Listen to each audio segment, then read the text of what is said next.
వ్యూహాత్మకంగా ఆయుధాల తగ్గింపు ప్రక్రియను ప్రారంభిద్దామని చెప్పేసి అమెరికా, రష్యా ఒక ఒప్పందానికి వచ్చాయి.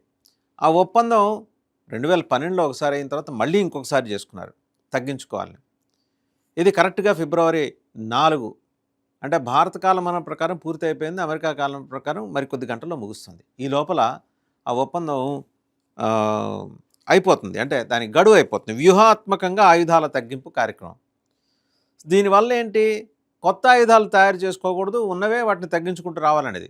బట్ ట్రంప్ ఏమంటున్నారు, మనం అలాంటిదేం రాసుకోలేదు కదా, కొత్త ఆయుధాలు తయారు చేసుకోవటం లేకపోతే దానికోసం ఇంత ఖర్చు పెట్టుకోకూడదు, ఖర్చు పెట్టుకోకుండా ఉండటం అనేది ఇక్కడ నిబంధన లేదు కదా, ఒప్పందం ముగిసిందంటే ముగిసింది, దాట్స్ ఇట్ అని అంటున్నారు.